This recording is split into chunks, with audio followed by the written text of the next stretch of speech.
Abusiamo bibi akwaba. Sammy Gyamfi Jr. Hussein Ibrahim Edinson bi atudwa.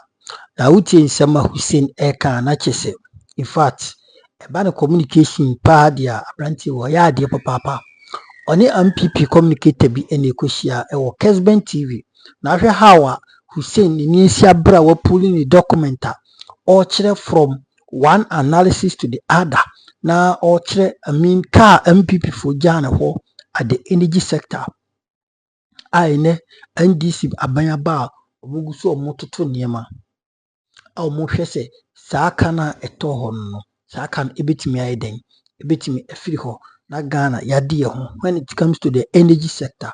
In fact, Hussein analysis no so deep na mempese be kasa bebe ni yenko na yenkotie Hussein Ibrahim dodo na born in Samani Sammy Gyamfi Jr. Because how odi ni nkomo no ayana bibia sisi so on point na so enim Sammy Gyamfi se no osi dribble NPP for okurum ha abusia mempese mekase bibia yenkotie nkomodidi ni bi yakoba ye na kai na beto so yemfa credit no e Kesben TV omo na mobo aya etimi enya sansem we bi edbeso mo yakoba another video anase audio amebo ama wonso wenye bi etie yemfa aseda e Kesben TV yenti nsani bi yakoba beto so of ID kind mechiao na mapoma baso for journalism kwa mo yede boa Ghana teacher asante mani na before RCC never minister so regional minister din check ese e de ma e asante mani de she na yeti ro te kokko so asase so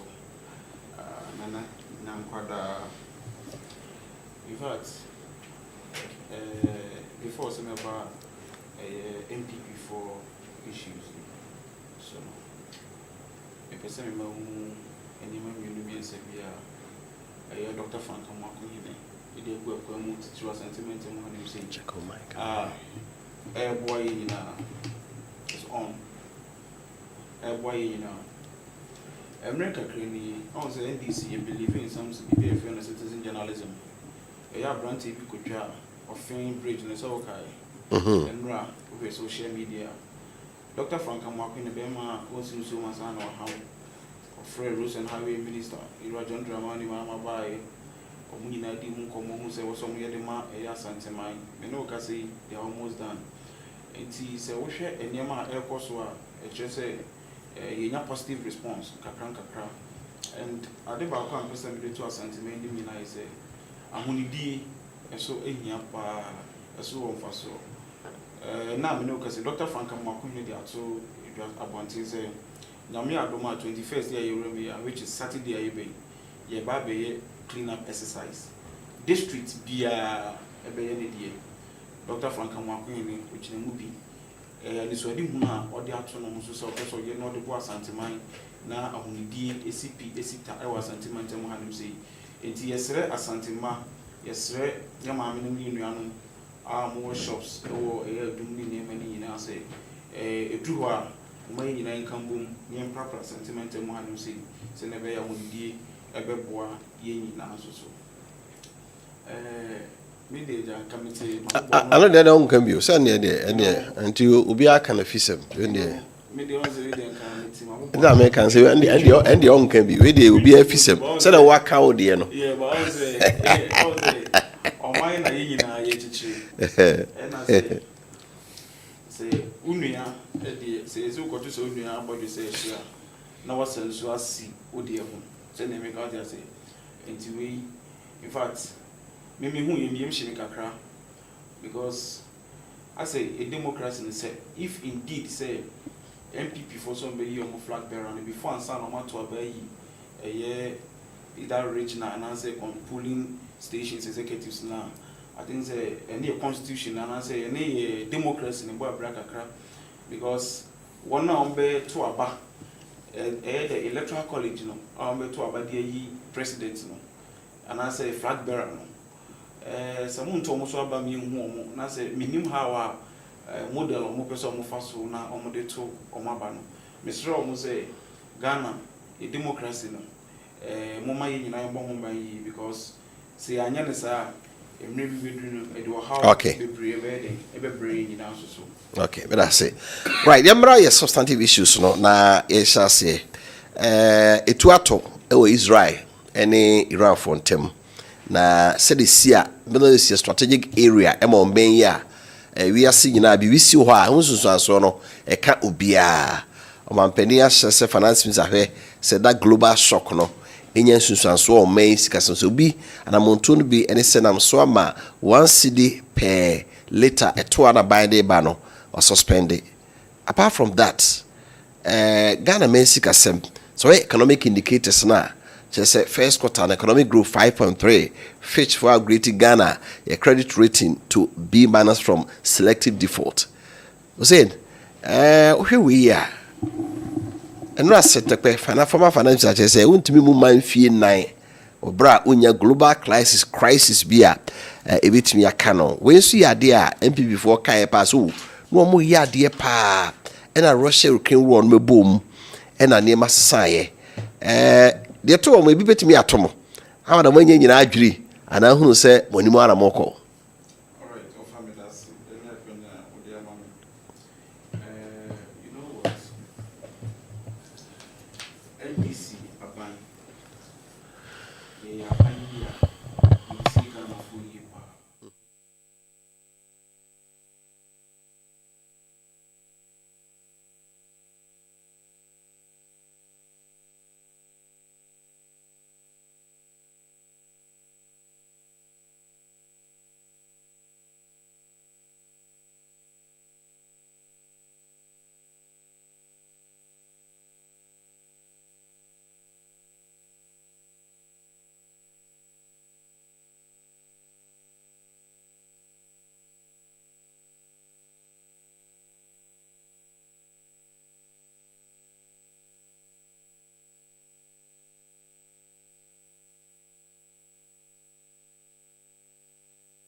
NDC asemu makane baby me say can help you mabeka na hanim say ankasa NDC we are not against taxation abra ye campaign yewura John Dramani Mahama NDC akukudam obi ani hono makogina baby ka say NDC ye ba ye de eto de ye kire to ye mfa eto embeto Ghana for so. But the mekan kakra yura ato forcing na emre kakra ni before say e ba mu no e campaign ko ka asem bi say sesi imprempren no de ntia omukun MPP ni because emra MPP for the eto ba no emwa Ghana for because untimi mfa eto ma abra Ghana for ekwa ahunyanhia mu. So that was a statement yura atofosing okaye enti etone de eno na edibu man ye ba ye na Ghana for say ahunyanyi MPP for de ko mu 2022 ni nyina achi omusa kofa eto beto ye so no eno na ade hayen unim say levy it was somewhere 29th of March 2022 a parliament den ejitu mu na sa 29th March no wohwe Russian Ukraine war and also started 24th of February 2022 so here February March war na dika den aba wan ka so hu say war no ewo effect ewo economy no emu but MPP said there be on found say Russian-Ukraine war eba 24th February 2022 ena ohwe March or de levy esade baye enti eno na ade na ha Ghana for enti already no oman no moye den o sa de to asa beto Ghana for so nti na Ghana for so mo mpesa na ma no but yewura Akufo do antie Ghana for e no sa ka kire say ono ade o ya we say mo mpe but mo tighten mo belt e 20 dey aba mo tighten mo belt e na ja NDC for ye campaign e na Ghana for ehun say oman no essay under NPP na Russia Ukraine war na bae no wo hwe ya enema metimi akase na free either Ukraine eba pa na Ghana yeta import pa iron rods na wo hwe before Russian Ukraine war ntoka no I see 24th February no wo check it 23rd February the day before Russia Ukraine war ntoka no na iron rods na NDC free so 2016 na no boy 2700 Ghana cedis no na ko 5600 Ghana cedis on nominal increment no na chese akosoro already and na Russia Ukraine war no sa bae and e betam no bo no do kosoro na wo sa de eto e sa de beto Ghana for so send make an what say na chese akwa ye double punishment and na wo dey punish Ghana for by this ye bae yetimate ye obibini black man so wunim no obibini black man o se ono NPP ni wakoka no kre but NPP egu na djuma because of dollar ne sa na ma nti no e se na djuma taxes ne dollar egu na djuma o kan sa sam na de chin ya na NPP for de eye GR for ko gu na djuma no sa de nti na o ka no kre no because o ka no kre na ye kwa abatuo mo e be ha ye e ma businessmen business akuku dam ano mo sentiment mu ha Ghana hanim sei o say me nka so mo de kogu yo o mo de GR e ko tata no na djuma mu sa na meka omukogu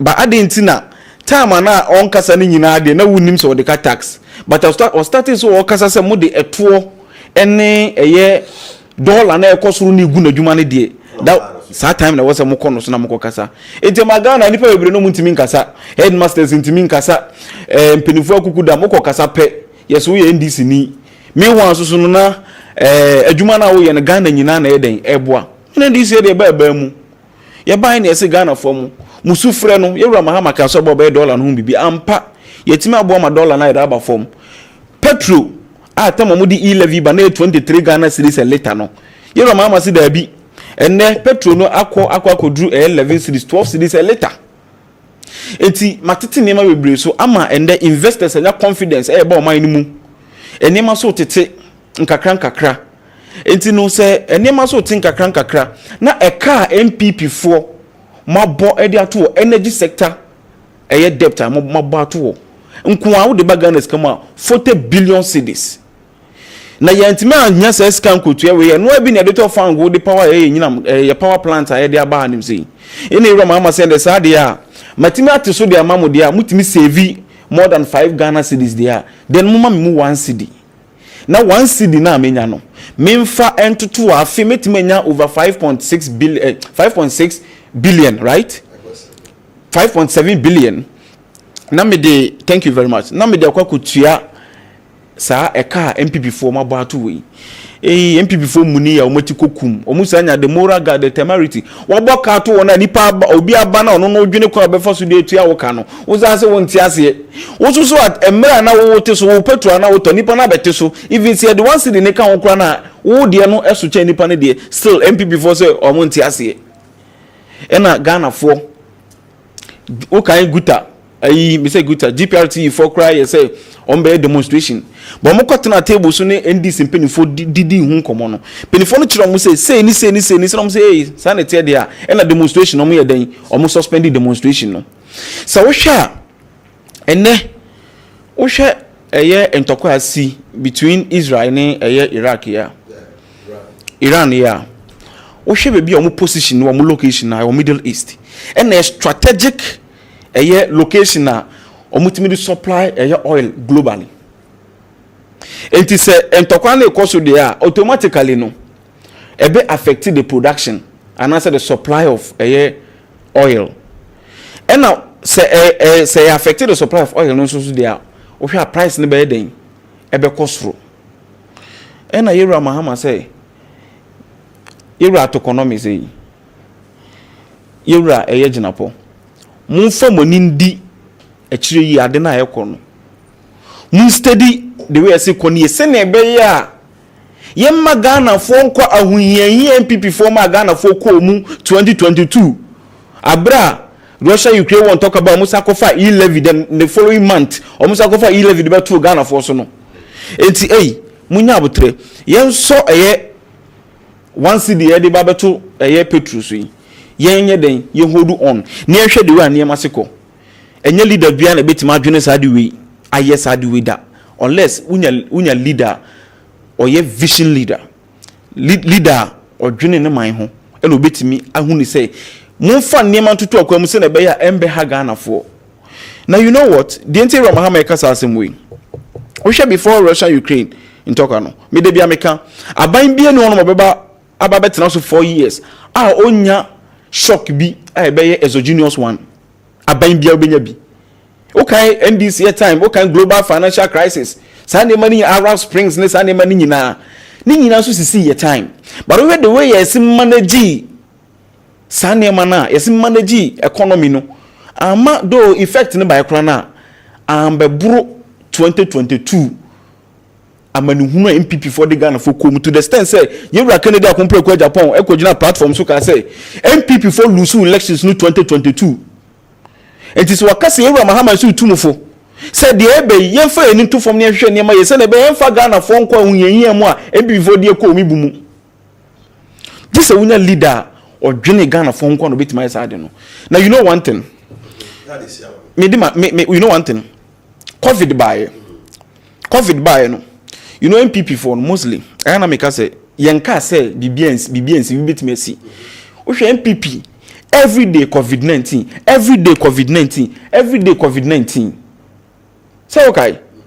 E bayama me no ka say MPP ni kodware kwa no to COVID-19 nyom o fa yes MPP ni nante no to COVID-19 nyom MPP ni didi a COVID-19 nyom no oto ma Ghana for yes COVID abetwa mu auditor general report by yenya 21 billion cedis mo spending less than 12 billion sikana e ka yene dia na mo de ye ya o kai say sikana bi na omo northern regional women's organizer o si sikana bi na omo de echichema omo chairman for elections ne sa nema no say okay eti COVID no it was just a corruption bonanza emamo munya ska bebire firi mu ska na munya ye nka mu di sika ne yesa mu de bo man na ofa kamenu ka sei MPP for enkanye bibi omo de ye koduru ye no Russia Ukraine talk about MPP who can say Ukraine for crowd say Ghana for through their embassy say Ghana for we should stop using their name. We should stop using their name. Google Chrome. Mo ye ya man ko for Chrome say if Ukraine bobi a bomb no to ya kra bomb no to ye no. When the inflation rate 2024 it was 9.1%. But MPP for time MPP for and under year 2024 na nkasa MPP for it was 21%. Inflation rate no. And how can do me dem nka say emba beba. But ye hu kwan be for so ayeden. I'm managing ye. In any other case, unim say me dem anu sikran. In any other case, me be same people before say football ben e na mo de to what dem I say e bia torin chambi to say we ya ebe yi. Etu ya ye betimi adane yensa bankum. Ni akwa yi sika kakra firi honom. Na e de aboa se na be ya enema nya de magana fo. Ba o kai say Ibrahim Hussein nyansa bo akwa nyame. Nyansa bo akwa nyame ye ka say nyame nyansa bo akwa. Kire so ohunu okina sem na oye ne nne. Yero mama dadwini mu se betimi anya atoronche miti se bia COVID-19 beba enti stabilization fund of 3 million cedis ade 2 mu COVID-19 hit Ghana e ho na MPP fo edi kan ko yo muko pe sika kakra ke Yero Mahama edi sa sika ni nyina na nka wanfa bibia nto ho no ma ka COVID ba enka Ghana eda hata but Yero Mahama nya di so ade hu no pe sika kakra to ho no e ho bi ene ko yi sika start COVID fight be MPP fo ntimi anya bibia sa amayen right that's it. Say me that say Mariko doc o say ma manage situation here na NDC de omu say itu ato waiting the hard brain until this is the time to tax Ghanaians to not suspend the tax no so there bra na ha na gina mu na fe kra na mo de levy tax basika munya ye during the COVID pandemic ni na no mo amfa anye bi pe bia what do you have to say of I mean that say ya can say akore nyini ya wansra kwatia Tenisi yenyini ya yensra kwatia wunyini ya yensra kwatia ofa mini ayi kasa wonsa ya organ ya tebra on the I think 6th of June omode under certificate of agency Eco Parliament of Ghana say omokona omakoye nsakaye wo energy sector levy bill yet say almost say a car eda Ghana so no say oman koye saa ehihye no na ye enye sika ye energy sector ne be collapse because e kada ho ana ofa me wa 2 weeks ni sika no magijibi energy sector ne say and only your 1 2 offer I have in my hand amendment na omoye ye neni so camera bit me a capture this is the whole bill omode call parliament so mokoye changes na me offer I want to say something here say ne be obi a o kan nyina o tie nyina bi hu atra e wo sansem say sika ye jeje na di kotua eye eka offer memorandum na honorable minister for finance at the call parliament now paragraph 9 offer with your permission I want to read okay or say and I read the levy will serve as a dedicated source of funding of FTO the levy will serve as a dedicated source of funding to the energy sector and the proceeds will be earmarked for the procurement of liquid fuel for power generation, given that the current electricity tariff paid by consumers does not include the cost of fuel used for power generation. Ofa, we are midway ni bema. Na yen omunchire ye baby kura bill nankasa. Omushe mu so omu gisika no de akotua ka eda ho. This is the amendment. Reason paragraph 9. I say what three thesis. You give background, and then when you are concluding, you give the aim of your work. Into paragraph 9 now more conclude. And I'm a kind now more check the reason. The reason they say, yeah, you just say sikano. Near the akoto fuel, at the power your plant because they see a Ghana for. Light bill like you any component be a woman say yeah jedia kutia light bill. This is the amendment. The coin. Now if I am schedule am I a component na yibitua. Ofa me be say yin na ye fa nka eni or say schedule to act 1135 as amended.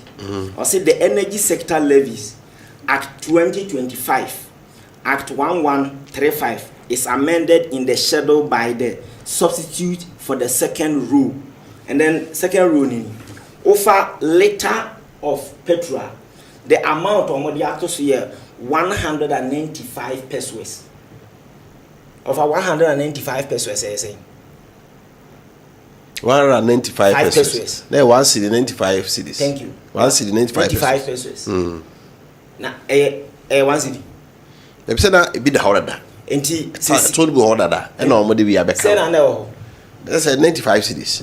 95. It's here kwabra poku something like that. He was saying say na 95 pesos. E na omode one city. E na omode one city account. Now yen hwe ukobia 193 pesos on diesel. Ukosia 195 pesos on naphtha.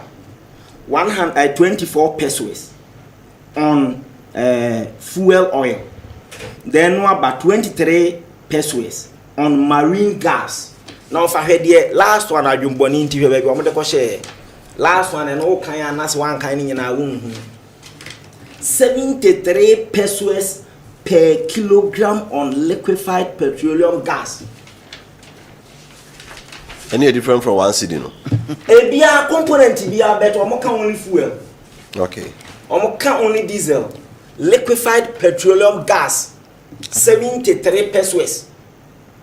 ni nyina ka ho enu nti na omo nka se fuel levy omo say energy sector levy but on so omo ya omo nka we ni nyina now ofa enye nwanwa say all of a sudden emrantie ya omo started say Ghana eka ewo energy sector ho nti say ye ntua sa levy na ye energy sector no ebe collapse sesie ya ye ntua yi ni sesie ya omo hwe Iran any Israel top no President Mahama so was suspended energy sector obenya sika we na dia kotua sa aka no eno na kire wo se e ka na e wo ho no mo no nye ka eno nti na ma light adundum no ho they are simply inept when it comes to energy management because okaya in 2015 President Mahama can say if you want to enjoy sustainable power you must be ready to pay more and over meboa over o ye nkomo so okasa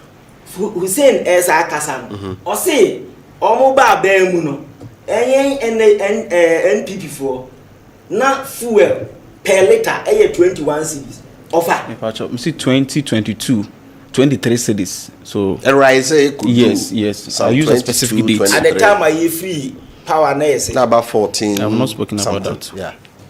See, I want to put it on record. At the time I free power, I handed over my own. It was 14 cedis, 85 pesos.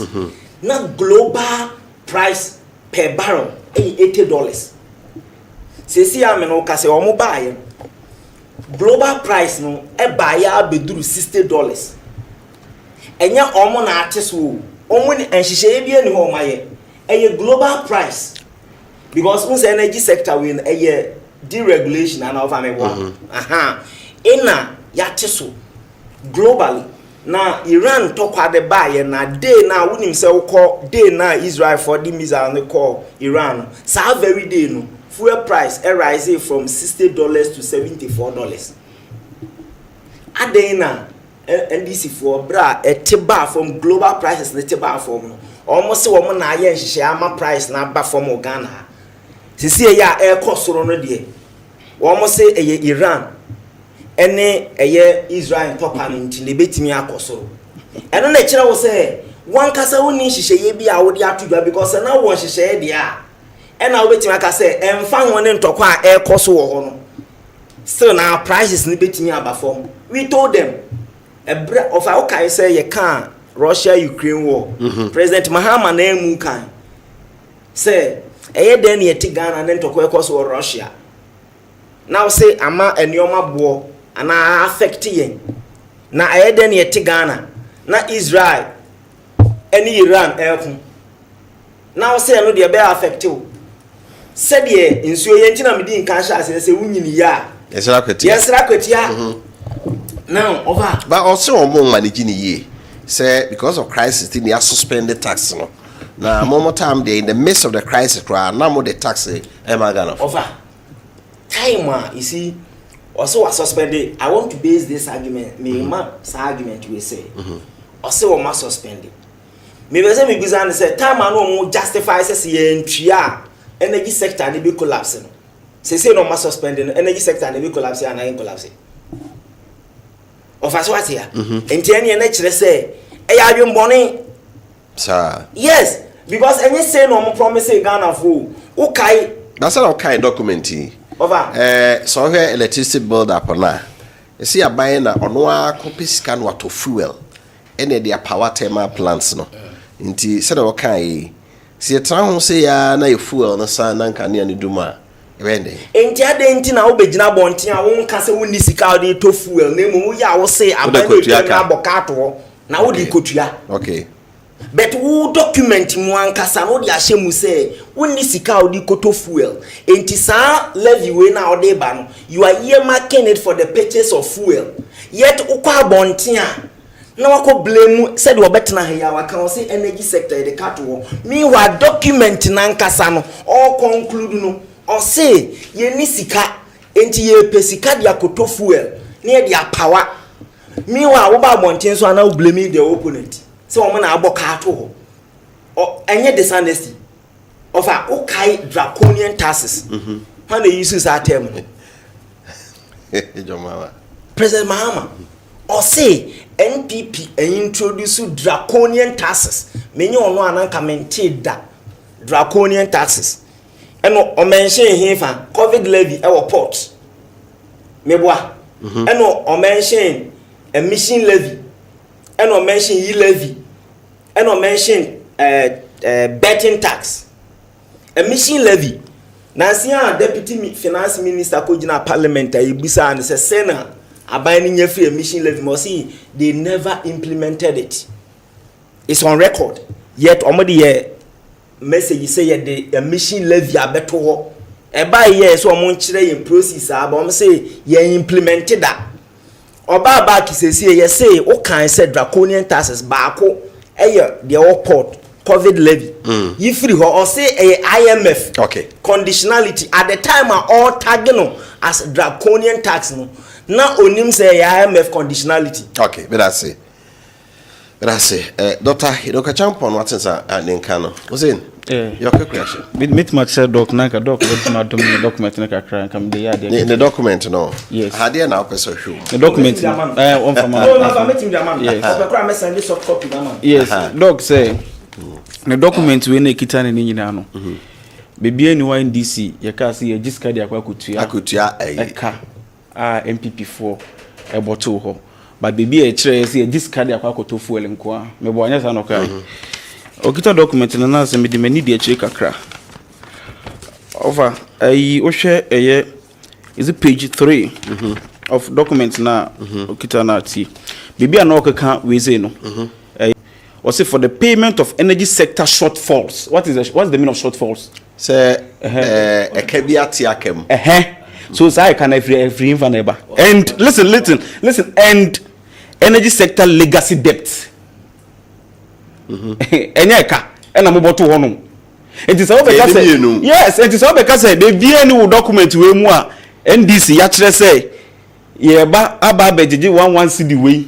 E dey tuamo car na just say e bia one dino kra mate for because one document ni kire sam pass ye gigi e dey mate for page 3 enta info na uko ada na ukan baby that last paragraph no one kan we say na nkan so they say enti misrew sa ayini me enye wa hanum say ye mate for no nya den enti na omo akasa njeju hu ni say asema ye ka no no kre ene ye ka no o say ye ra jom ha ma na manu hu brofi be fe ne draconian tax brofo no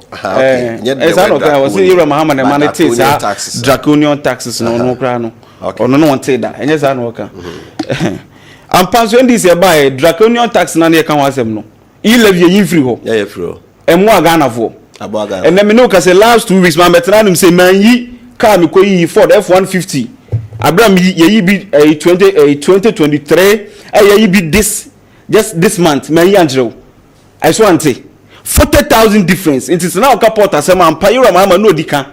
Oka eno so ampa me car e ko yi last year. This year yi no manyam for so 40,000 wo so. Enti enni bi ni taxes na na e kana mo de abegusu no.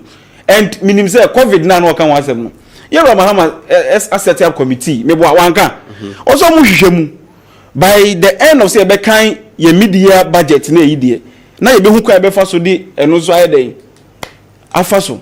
Enti mesrew anidie mu mumma yema nokre no enna honom se de be atifo no be wusi asema ye ka ne yina no eye nokre na ye den ye ka eka mode ato honom ye ntua sa aka ne sisi ya eka ne da homa yemba you default you get a thing momo ba ye no eka mo burugu honom nyina ma mo be default ma na muti Eurobond okay mo broker mo brobosia krache aban bia a okọ Eurobond market ko bobosia Yerakofo is the first government okọ Eurobond market okobo $750 million Nos Mahama nem do 3 billion kra ba mo nko mo be farmer abro 13 billion Eurobond market to the extent say lock mu say entimu ma mo nko nkope sika wo ho ni etima ba be restructure e ma gidie abamu a oh oti hanum say ka say yen kire de ya enu no mom na e masa na de ekoso etimi sro we are really working hard and the document na okan the document na nkasa so chese ampa ye giska ne de akwakutua energy legacy debt legacy debt no so legacy ne mu legacy amuja ye ene editua doc of our say o ma better structure debt pay since we see Eurobond okay debt restructuring na be ne chance last year Aban ben a pension or debt restructuring, both local and international. Offer. Oh, boy, Aban ben a year is on record. Aban ben. That's restructuring. Someone am yeah. Thank you. Until almost year debt restructuring that bay. A young debt. Almost why am I bill? Ye debt restructuring a year. A home for so because almost first quarter. Nina budget almost the year, you money in a yen. Your budget ye dijao and our family boy. Now all can about document now me can yen. And you me document do. Me say this is the amendment. I'm what they call parliament. And I make catch us as a would read the document via you were the introduction. Part nina ube conclude that is where the aim is. Okay. Enti ube kanina the concluding part. I say will be a brew abstract now kind. We are ube kwa share the method so we are no share a aim where we yen kind document nina. Enti so will be for abstract document or share the purpose. What is the purpose? Purpose nin enyamina me de by your finance minister. And I'm a mouth paragraph 9, upper cross I can paragraph 10. As half account, search it. So I want to tell you, sir, look, sa energy sector levy na aban. One kasa energy sector ho move through hona kasa na mudijai. Mo be fan 2008. Move through hona energy sector levy na ese data na hona ese. Una can see. There be, you see, you are alleging say obi ejaka ho. But you are not making the conversation rich because you are not telling us how much you also left. Of an army boy who begin 2009 a kase na obetoye. At the time I will free so 2016 say na odijai. Then no sabe kase mimi free ho 2016 ne kan yi say. Omo ba ya mesa ba 2025 a kase na me de betoye. Then no ma holistic picture. Who from 2013 to 2016, President Mahama Pensona, Honorable Dr. Donko, Pamela Donko, the then Energy Minister, Share Bosse, ye try new levy, President Mahama Kasi, bet me energy, sustainable energy, ye try more. Pamela Donko Share Bokra say, when Tian and Dumusa, obeyed the Juma Beto, or the Juma Soto, Doom so went in the but oh, you try more yet. Of a young one say a year 8 years of NPP. Gyamfi sa 1 cedi, Yamaji 1 cedi, 1 cedi said you could fuel. Said you are marking in paragraph 9 and paragraph 10 of their own memorandum. Yet, not like to see so. But Omobai, okay, Minister of Energy offer. The first day on the 7th of January. Ebraya de President Mahama isi so na John Gina Pobeka say ye were 5 hours. Yeah. Say ye energy sector ni nyina ya holding nyina ka 5 hours. Of a free 7 January basis abre how many hours? We ye no last 2 weeks omode we ni beba na nkasa. E no sa beka say you 2.5 days. Say you no ananka minim say you 2.5 days or ewiase. O said that calculating e wetin calculating hours. There be 1 hours was say for 2.5 days. And yes, I energy sector ni na be collapse. Omo pass a bill way. Almost everybody in NDC was telling Ghanaians say energy sector so be entua 1 cedi na. Energy sector be collapse. We hear light dey afa ye adwum e dey aye adwuma dey o say utua. Afa dey Ukraine Iran any Israel eka omo kakra bia wo hu say afa dey external shocks ebetimi say unim say obi bia ye kama dia say ne still go ahead. Okay, right. Because energy sector still na ka ho ye Mexica and over me boa. That's it, right.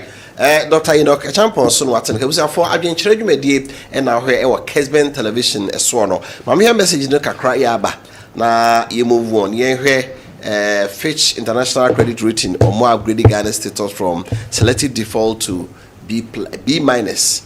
And this is so my idea. NPP, HSA or Mumbadembo, Uti Dr. Gideon Boakwa, what I say successful debt restructuring last year no and now must say you upgraded Ghana a credit rating. Who can take credit for that? Now, okay, good evening, fact. I'm Sita Modest from Break. Yes, so Utien Sama Hussein Ibrahim Kana Nachesa or point. Nachesa Urawi Sebi Apu Sebi Nyado. The Nyabri pa Nyambri Abani communication Obwa Untimino Watiasia. Chama Wuntumi Edia Wuntumino. And the Biameka a job aqua edding Ukruma. Say uko private sector, so uko public sector, so uko say baby abeko biano overall adwuma ne edding a we a young boy any kwan so far the two so being communicator for MPP. Being communicator for MPP. MPP be your mind with for a decade. Sorry, I'm be your mind with for over 8 years. And I said 8 good years.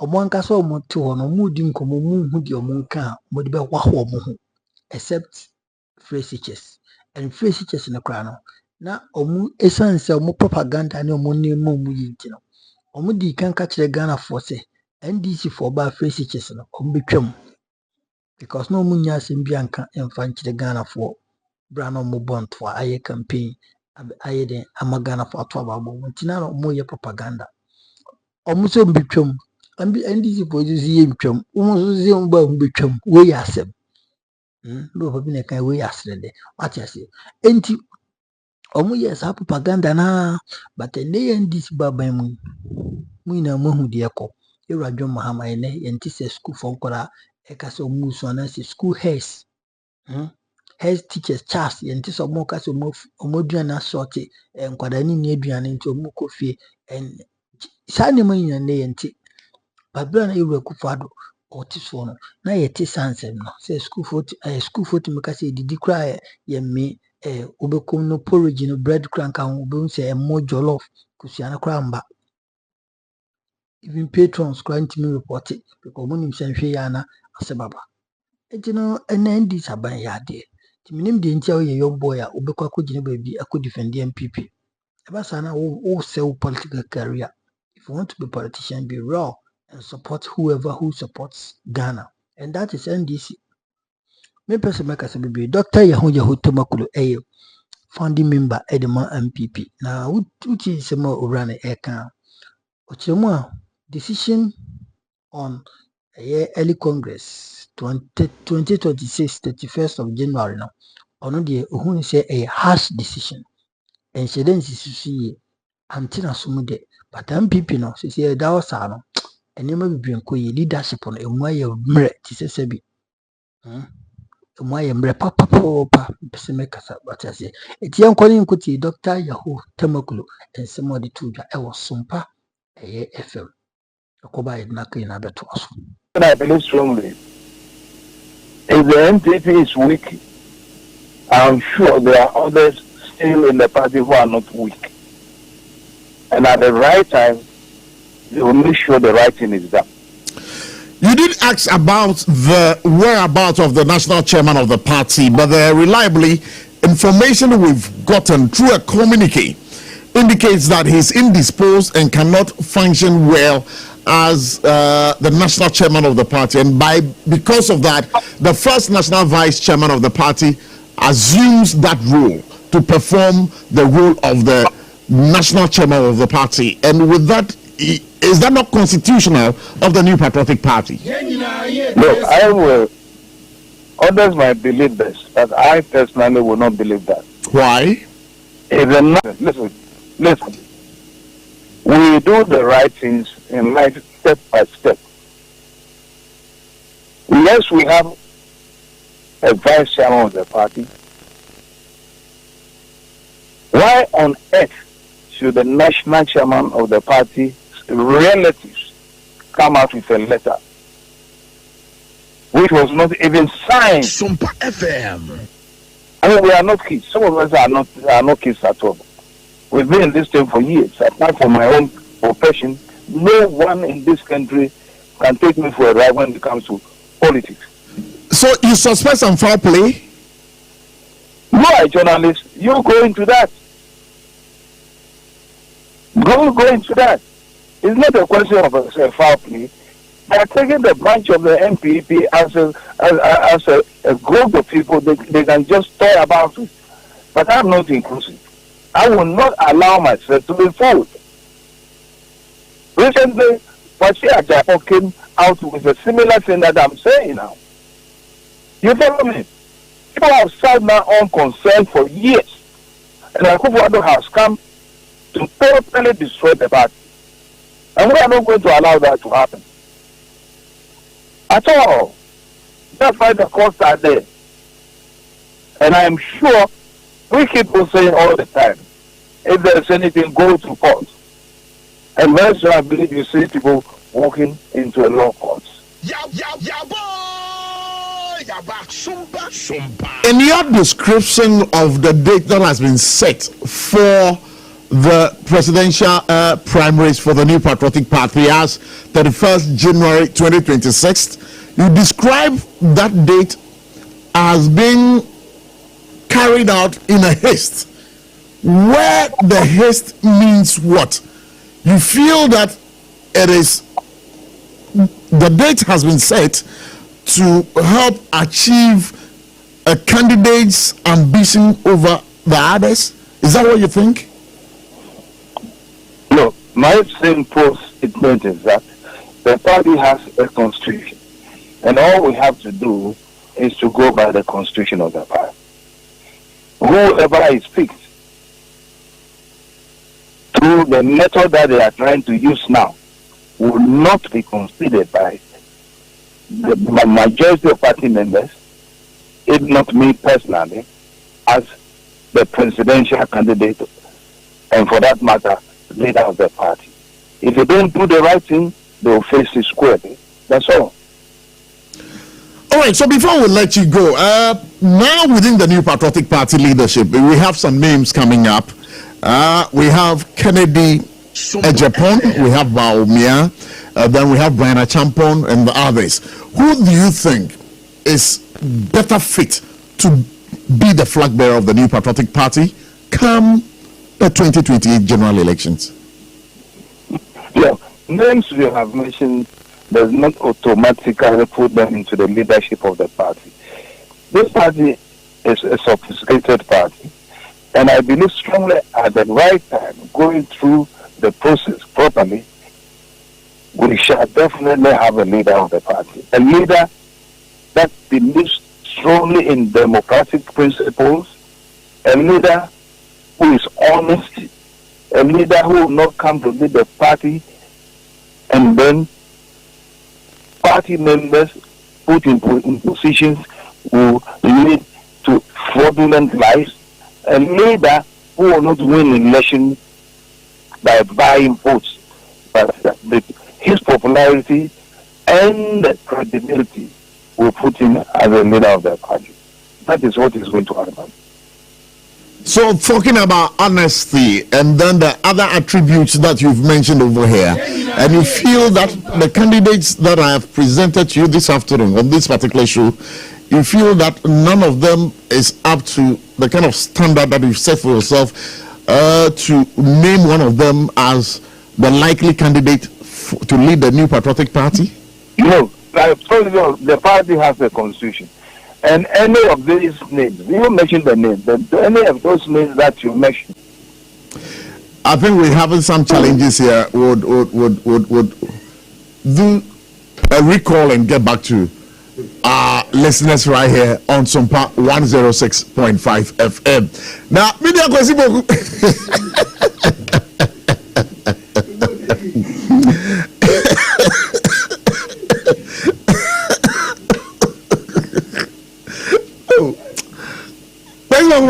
I'll come back to you.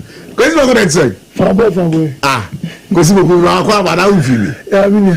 Bibi abokore. Brand mo kwesi.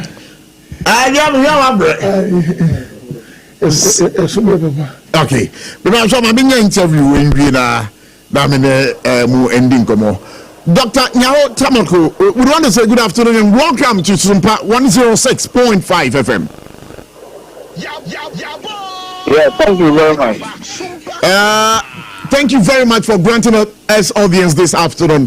The reason why we've called you is that yesterday, the National Council of the New Patriotic Party agreed to some proposals being made for some reforms to be made within the New Patriotic Party. And key amongst them was the early Congress decision that was arrived at yesterday by the National Council. From where you sit, would you say that it's one of the best decisions to have been made at this particular time? Look, what I would say is that the party has lost its democratic credentials. Absolutely. It ceases to be a democratic party. And it is very, very unfortunate. Very, very unfortunate. The policy of the founders of the party is to create a party that will rule this country with democratic principles. That's why some of us got involved in this party. Some of us have suffered in this party. Who have lost their lives.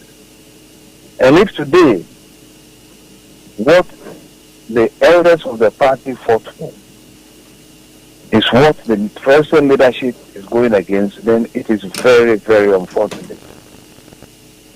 Very unfortunate in the sense that you are describing the decision they took yesterday as very undemocratic. Well, the party has a constitution. And by the constitution, this is not the process that we use to elect a leader of the party. Indeed, as I speak with you now, by the party constitution, there's no leader. The leader of the party is the national chairman of the party. And the national chairman of the party is nowhere to be found. So you ask yourself a question, where is the national chairman of the party? Why has it been so quiet? The party, before it elects its leader, when I say leader, I'm talking about presidential candidate, goes through a process right down from the constituency level, not the constituency, from the ward level to the constituency level, district, regional, and national, before we elect a party leader. Matters regard, please. Now, you ask yourself one simple question: why this haste? It is as simple as ABC. The present leadership of the party should not be there by now. I said it. I said it months ago after our defeat by the NDC, that the present leadership should bow their heads in shame and leave the sin. They should leave the sin. And we have an interim management committee that will see to the party day-to-day affairs. Now, if they go into an election in January they are talking about a couple of months from now. They don't want to tell us that we have the facilities and everything, and they are going to put aside the constitution of the party and go ahead with what they are doing. It is a say MPP for more one casati or mupeti crano. Atnas have been one who says party in leadership. Party in leadership at this crucial moment, you know. Party in the punk is the answer a Stephen A. Insuntimo, a national chairman. But to railway and on so the bushing for so more you know, Sinabushing for ye denu so more can then the children know, and the bushing for near in team, mammy team. It's me a letter babontina, letter no chilmusa. Urano, they couldn't ne hodo dono. You see, I'm before one person by Jatum back in Frata idea. I'm before one person by Jatum say Stephen Tim AR. But Kinufrata idea, dear, Professor Angela ofurata de ordinary de ba se ni kunu yare de before pe say Ghana for NDC for njintum Ghana for njintum. No, you see the hypocrisy. But yewra Stephen Tima yensu ne yire adine de ba abonten say oh papa no ne ho dodo ntontumi nto adwuma no so bi no mo na bi hypocrite like na bi ene nam kase wadi abusua no ho yawo na wo unim obi unim Stephen Tima unim nis ne yire na bi unim Stephen Tima unim nis ne yire one ne dasol iti nipa no say mimi kunu ena menete wo me papa ne menete wo ye carry no yehu ye way no yehu say he doesn't fit for any position and I say any chairmanship again. And for that matter, we are writing on his behalf to resign or to step down. Either he himself like it or not. He himself, either he likes it not or not. We are writing on his behalf. What in the nature I say? And he said, "On what me I say we na say, oh na bill jina baby ko kaze emine busane nya adwumadi omo yawa wadi omo yawa as in what capacity menti ase people say frustration power chaos in fact confusion serious one of course volcanic eruption pa na abowura NPP mo ebububu party ni musa no na so no kwara mo mpenika na kinofrata de ne yire ba abonti kinofrata yire ba abonti se ni kunu hu dudu na ono de 17 de ne yire ba abonti no be kan mo de mo mpese mo beji atum. That kind of hypocrisy is that. Enti yaho temakulo nsema papa ne kan de se be wusi bi nyando it make sense and papa we anya fe na okasa Brian Anado dan kwakufa ado tisu na okasa na oka say how things are moving in the party no. They are digging their own grave. I know Professor Makumba, Dr. Okay, sorry, I know Professor Dr. Makumba, also a founding member. Also, can one be said they are the name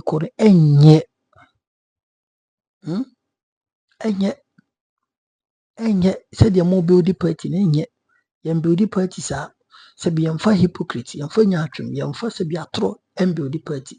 No quarrel harm mayanka, but then before is someone can corridor. And it is really sad. It is really, really sad. And on a deeper in a bit baby. But we shall for me for see Meso before some call Mr. Manda Daruma and say man who say viewership and our form to be ya. Just tell me in the comment section you putting into consideration and for more. I feel so Meso say union subscribe ya Hanum news bar when Sabeka mega a ban analysis a memory say my research na me information I put out there. What I said most Matthias when you BBH me if you watch it. The best so subscribe for comment to like share na for any be coupon share so obey be get TV macro bye bye.